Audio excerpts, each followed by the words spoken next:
Today's story is 10 Letters by Mikiju on the Creepypasta wiki. It was a cold day in the beginning of January, right after New Year's. I was sitting at the kitchen table sipping coffee as I stared outside of the window to my front yard. The atmosphere was very peaceful, almost ethereal. I'd had feelings like this many mornings before. It was always after I woke up and was almost half asleep, and I felt detached from the rest of the world, as if I was still dreaming. It felt as if I was living in a different world. I would eventually snap out of it and be part of the real world again. That morning, I was even more relaxed than usual, and I could feel the warmth of happiness burning inside my chest. Nothing particular had happened recently, but I had been in a good mood for the past few weeks. I had just turned 17, and things just seemed to go upwards since then. You know, I wasn't an adult yet, but I wasn't considered a little kid either. I could still avoid many responsibilities of adulthood for at least a year, but still be slowly introduced to the world of adults. I had celebrated my birthday at a local restaurant. I actually met my first boyfriend, Thomas, there, because he worked as a part-time waiter, and he had asked for my number. I also met many new friends through him. I couldn't have asked for a better birthday gift than new friends. My cat jumped on my lap and purred as she poked me with her little paw. Little Cece was such a loyal cat. She had helped me through some really hard times in the past, and she was actually like a best friend to me. I petted her gently and put her on the floor. I gave my coffee cup a quick wash and put it in the sink. I put my coat on and went outside to get the mail. Snowflakes danced around me and fell onto my hair. It was so quiet. I had lived in the middle of the woods with my parents ever since I could remember. The trees formed a circle around my house. It seemed like they were protecting this place. Everything was always so still here. It was otherworldly, beautiful. The whole place seemed like something out of a fairy tale. As a little kid, I was convinced that fairies and elves lived in the forests around me and that the trees sometimes whispered back at me when I talked to them. Sometimes I wished I could go back to those careless old days. I took small steps and looked around.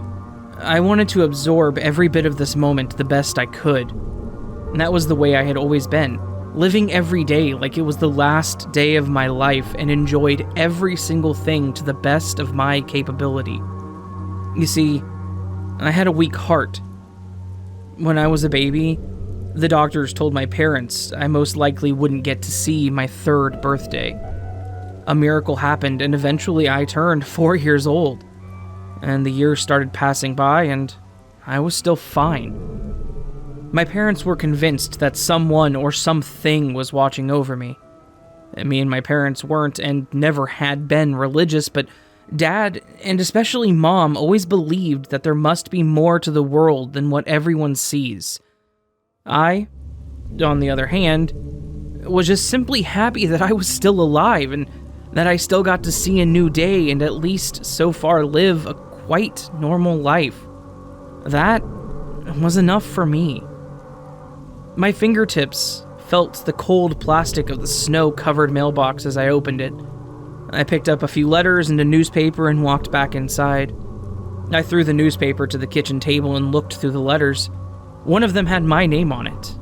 This was honestly unusual, since no one really sends letters to anyone in this day and age. I assumed it was just a cute little surprise from Thomas, so I opened it. I felt confused. The letter simply said, "Hello." I didn't know who sent it, since there was no name, but I thought it was probably just one of my friends. I just let it slide and forgot about the whole thing for the rest of the day. The next day I went to school, painted on my free time, and met some friends. Things went on like they normally would. I asked my friends if maybe one of them had sent the letter to me, but none of them admitted to it. After a while, the letter was completely erased from the back of my mind. Then I received another, next month in the same day. Again, it didn't have a name of the sender or an address, just my name. And it read, "How are your parents, Ellen?" I noticed a drawing of me on it. In the drawing, I was wearing the exact same clothes that I wore that day. A black sweater that had a blue pixel heart in the middle of the chest and ripped gray jeans. The drawing was messy, but skillfully done. The scribbles of the letters still gave me an eerie feeling. I felt unnerved. This time I was sure it was my friends playing a prank on me because no one else would have known what I was wearing that day. And I tried to ask them about it again when we met at a cafe after school. They still acted like they didn't know anything about it. They just told me I was too paranoid. "Well, if this continues, I think I'll call the police," I replied. "Unless one of you guys confess to this horrible crime you have committed," I continued sarcastically while smiling, hoping for someone to admit it was just a bad joke. All of my friends just stared at me seriously. "So it really wasn't any of you?" I asked. "Of course not," uttered Sarah, one of my closest friends at the time. She was one of the people that I had met through my boyfriend. Even though we hadn't known each other for that long, we had formed a pretty trusting relationship. She'd gone through some horrible times herself and seemed pretty understanding of me. I wasn't sure if I should have doubted my friends or not, but still, I apologized and asked them to just forget about the whole thing. We talked for a while, and I did my best to act normally and forget about the whole thing myself. If it indeed was one of my friends, then they knew by now that they really shouldn't mess with me like this. I had enough problems as it was. They were smart enough to know to not cause me any more trouble. My mom picked me up from the cafe at 6. Just as she was about to drive away, I noticed someone standing next to the cafeteria door, looking straight at me. I hadn't noticed him before, but he stood out from the rest of the people. He looked almost like a shadow. I didn't see his face. He looked extremely skinny and he was wearing all black. He sent shivers down my spine and he gave me this atmosphere of pure anger. I started to grow suspicious. Before I went to bed that night, I called Thomas. I suggested we'd meet up soon. We hadn't seen each other in a week and, well, I missed him. I said we should see each other on Saturday and go see a movie, just a simple, boring date. He happily agreed and said goodnight. I laid under the covers and tried to put my mind at rest and just think about Thomas. The thought of him always made me feel safe and warm. This time, though, it didn't seem to work. My thoughts wandered about the letters and the figure I had seen earlier in that day. Cece jumped onto the bed and curled up next to me. This put my mind somewhat at ease, and it took a long time, but eventually I did fall asleep. I woke up somewhere unfamiliar. I was sitting on the floor, and next to me there was a paper and some charcoals. I could feel the joy and passion flowing through me as my small hands started to scribble on the paper. I felt like a young child again. I noticed a boy sitting next to me, also drawing. He was about my age, and his hair was dark, and he had pale blue eyes. I lifted up my drawing. "What do you think?" I asked. I felt as if I knew him very well, even though I had no idea who he was. He looked up at the drawing and smiled. "That's nice, a kitten, right?" I nodded joyfully and proudly looked at what I had just created, and then I looked at his paper. He was drawing a portrait of me. He was very skilled. The dream seemed rather real, but something was wrong. The air felt heavy. When I looked around more, I noticed we were in a completely white room. When I tried to make out more of the things surrounding us, everything looked blurry, like a blurred picture. I knew that it was definitely a hospital room, considering there were lots of hospital equipments in there. All of a sudden, I woke up to my alarm. My cat was still snuggling warmly next to me. I carefully got out of bed and tried not to wake her up. I went downstairs to get a cup of coffee. My dad was up and he had just made breakfast. "Hey, good morning, zombie." I smiled. He'd been calling me that ever since I was little because of the way I looked every morning. I poured myself my cup of coffee, ate some bacon. The dream kept interrupting my thoughts. The thought of that boy made me feel, strange. I felt like I'd forgotten something important. Dad, did I have a friend when I was little? I asked hesitantly. Well, of course, you've always had lots of friends. He looked at me questionably. Why? It's just, I don't really remember anything from my childhood. Well, I'm not surprised, he chuckled. You were quite clumsy back then, and you did hit your head often. I didn't remember ever being clumsy. He kissed my forehead and quickly left for work. I sighed, and just tried to put the thought of that memory-like dream aside. My mom came downstairs, and she greeted me with a warm smile. She went outside to get the mail while I prepared myself for school. I kept getting distracted while I tried to get ready. I started wondering if maybe I had any childhood photos.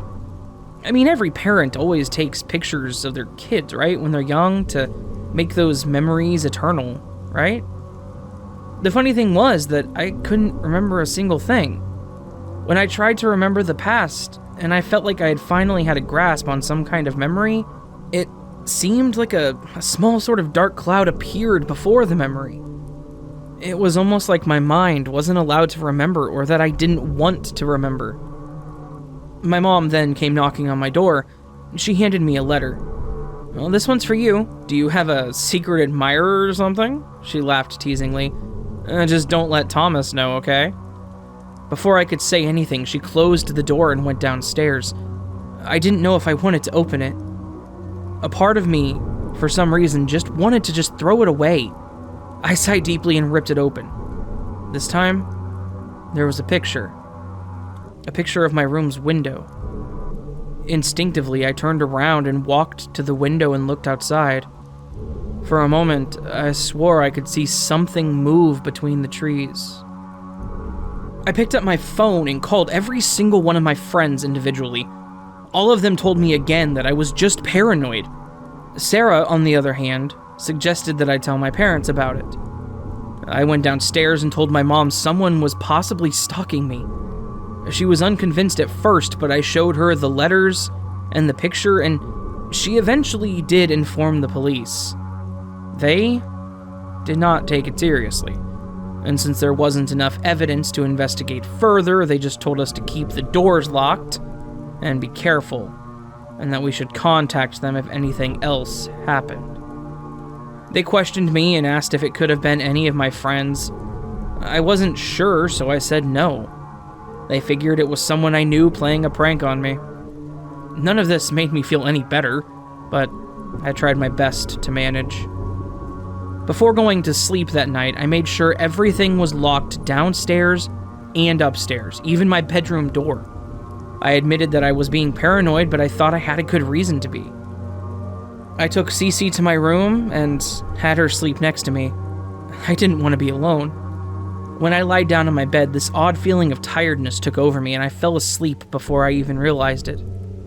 When I opened my eyes, I was lying on a hospital bed.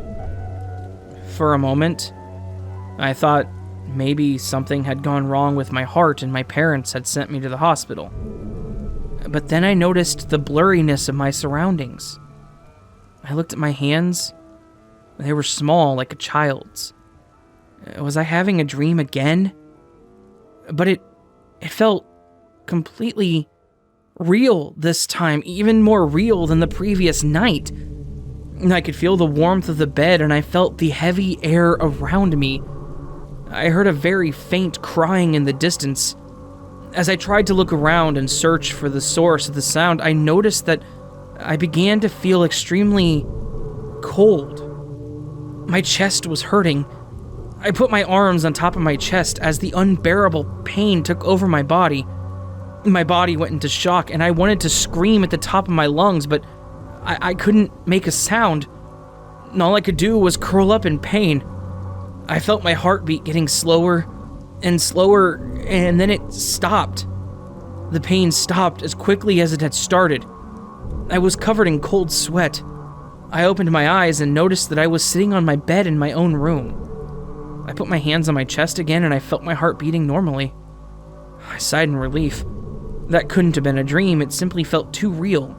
The pain was too real. I heard a paper crinkling next to me. I quickly turned my head and noticed a letter on my night table. It wasn't there before. Had someone been in my room? I felt a sting in my heart. The letter looked different this time. It looked old. Even the scent of it was old. I just stared at the thing in fear. My heart started pounding at a pace that I knew to be dangerous for me. When I finally picked the letter up and clumsily ripped it open, my eyes widened and I gasped in horror. It had a picture in it. A picture of me sleeping. Something was written on the back of the picture. How do you feel now? I started shaking. I didn't know what to do. Someone had watched me while I slept. Did this person want to hurt me? What did he want and why was he doing this? Why me? What was he doing in my room? Was he still in my room? Thousands of questions started raising in my head as I looked around my room rapidly, until I finally realized that Cece wasn't there with me. I picked up my phone. I wanted to call the police, but what if the stalker was still in my room? Or somewhere in the house? What if he heard me and then came to kill me? I sat there in silence for a few moments in case I could hear something. Nothing. It was completely quiet. I phoned 911 quickly. A few moments later, someone picked up. Hello? I think there's someone in my house. Or at least there was someone in my house. Could you please send help? I tried to speak quietly as I could, but no one replied. Hello? Please, send help. It was quiet. Why didn't the person on the phone say anything? Ellen. I froze. The voice sounded inhuman. It was raspy and deep. It sounded almost like growling. My chest started to ache. Before I even realized, everything became dark. I woke up to the brightness of the sun in my room. I jumped up. I looked at my night table. The letter was gone and the phone was still plugged into the charger. It was all just a dream. My door and window were still locked and there was no way someone could have gotten into the room. Cece wasn't in the room though. I tried to call for her and even went outside to look for her, but I couldn't find her. As I gave up after searching for a while, I started to go back to my house. I heard strange noises behind me. I couldn't make out what it was. I turned around and saw nothing. I quickened my pace and went inside my house and locked the door. I called for my mom and dad, but there was no answer. I shouted louder, still nothing. I looked through every room in my house, and I couldn't find them. I hovered in fear because I couldn't find a phone either. Not even my own. I grabbed a knife from the kitchen drawer. There was a loud thump noise upstairs. I was frozen in fear for a few moments until I was able to gain some courage and started taking steps toward the sounds. My knife pointed forward, ready to attack literally anything. The stairs creaked as I tried to walk as quietly as possible. I wanted to just leave and run 9 miles to the town on foot, but I knew if there was some sort of sicko after me, he would definitely catch me, and he would most likely kill me. Also, running would not have been good for my heart. I could have died from it. My room's door was slightly open. It was dead quiet. I gulped and quietly walked towards the door, ready to attack. I slowly opened it. I saw no one in there. There was just a letter placed on my bed. I cautiously walked toward my bed and picked it up. I looked behind me one more time before I opened it as quiet as I possibly could. Remember me? I didn't understand. Who should I be remembering and why? There was another thing in the letter. A picture. A picture of me taken from behind, standing there, looking at the letter that I had just opened. What the hell? I quickly turned around, but there was nobody there. It was impossible. I felt like my pulse was going to kill me. I was so freaked out and couldn't do anything. How the hell? I didn't know what the hell was going on. I was dreaming again. I had to be. Was I going crazy? The picture fell out of my hand as I heard knocking on the front door. I just stood there in horror. My instincts were telling me that I needed to hide, but just as I was about to hide in my closet, I heard a voice. "Ellen, are you home?" My eyes teared up in relief. It was Thomas's voice. I ran downstairs and swung the door open. I tried to jump into his arms, but I fell down. No one was there. I woke up to an extreme pain in my chest. I was in a hospital room again. I felt someone holding my hand. I looked beside me and saw Thomas. He was sitting on a chair beside me and laying his head on my bed, sleeping. I felt very lightheaded and tired. I tried my best to keep my eyes open. Thomas? I muttered. He opened his eyes and looked at me with relief. "Oh, you're awake, finally!" he shouted joyfully. "Oh, you've been passed out for days now. I was so worried about you." "I see." I smiled and sighed. It was all just a bad dream. Where are my parents?" I asked. "Oh, they visited a bit earlier. They went home for a while. How do you feel, by the way?" "Strange, lightheaded," I answered. "Oh, I think you should rest a bit more. Now that I know you're okay, I'm gonna go home too. But after you've fallen asleep," he smiled. I didn't oppose. I felt strangely tired. How long had I been passed out? When had I passed out anyways? I kind of didn't want to fall asleep in case I saw another nightmare. My eyes couldn't stay open for long, and I was knocked out once again. In the blink of an eye, I was in a different hospital room. Everything was more vivid now. The room was no longer blurry, and if I hadn't dreamed about this room before, I would not have been able to tell it from reality. I looked at my hands. They were larger than in previous dreams. Next to my bed, there was a small table. It had a letter on it. It looked new and seemed like it had just recently been placed there. I picked it up and I opened it, and I kind of wished that I hadn't. He's gone. I didn't know why, but tears started rolling down my cheeks. I couldn't control it. Who was this letter from? My head and my heart both ached. The room started to change at a rapid pace. There were no windows or lamps, though. At first it was dark, and then the room became clear again. The letter had disappeared from my hand, and 2 new ones had appeared on my desk. "You were the only one who stayed with me, and you were supposed to stay with me." My vision darkened when I came back to my senses. I was in my room. I was in my house again. It was completely dark and quiet. I felt like crying, but I was too scared to move or make a sound. I saw a tall, shadowy figure of a man standing at the end of my bed. No, he was actually floating. He just stared at me. I couldn't make out any of his features except his eyes, those lifeless, cold, dead eyes just staring at me for some reason.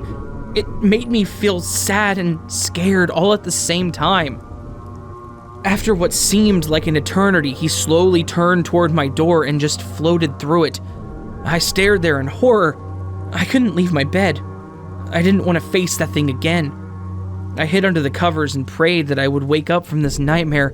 I shivered and I was covered in a cold sweat. I felt something move in my bed, but I didn't want to look. And then I realized I was hovering in the air, or more like the whole bed was. I held my breath, and before I could react, the bed dropped on the ground, almost breaking it to pieces. I got up and ran as fast as I could. I couldn't make out anything in the dark, and because of that, no longer after I started running, I tripped and fell. The fall was long, as if I had fallen from a cliff. I screamed and my stomach turned. I fell onto a hard ground and I whined in pain. Slowly, I got up to my knees and the place started to light up just enough that I was able to make out where I was. I was in an unfamiliar room. This wasn't the one from my dreams before. Then I realized the stink. That god-awful smell. I felt like throwing up. It was unbearable. I looked at the one and only thing I saw in the room. It was an old hospital bed. It looked like a body was covered under the sheet and a letter was placed on top of the sheet. I approached slowly, covering my nose from the disgusting stink. I swiftly took the letter into my hands. At this point, I felt like anything could happen, and I didn't want whatever was under those sheets to grab me by my hand. I backed off from the bed and opened the letter, still trying to protect myself from the smell of what I could only describe to be decaying flesh. Why can't your heart stop like mine did? At that moment, I felt my heartbeat becoming slow. I fell to the floor and gasped for air. It felt like something was suffocating me, not allowing me to breathe. As my eyes blackened, I saw the body begin to float above the bed. Ellen. I heard behind me. I turned around and the scenery changed completely. I was outside this time, in the middle of the woods. Hello? I screamed. There seemed to be no one around, yet I felt some kind of presence around me. My instincts told me to walk ahead, as the trees seemed to form some kind of path for me. So I did. After a long time of walking, I ended up in a cemetery. There were a bunch of people gathered around something in the distance. It seemed like there was someone's funeral going on. I tried to scream, but nothing came out. There was a voice inside my head. It was your parents' turn to feel the pain that my parents felt 14 years ago. It wasn't fair for them to get rid of me in order to keep you alive. I deserved to live as much as you did. A figure appeared next to me. Now, I could see it clearly. And I could see him clearly. He looked at me with those cold blue eyes. He had small horns. A pentagram was carved into his forehead. I didn't feel scared anymore. I felt confused. The figure handed me a letter. I shakingly took it and opened it. It had a picture of me when I was young, and there was a boy next to me. I recognized him. He was the same boy that had appeared in my dream before. Then, my attention turned back to the people in the distance. I could see my parents, and they were crying. I was standing at my own funeral.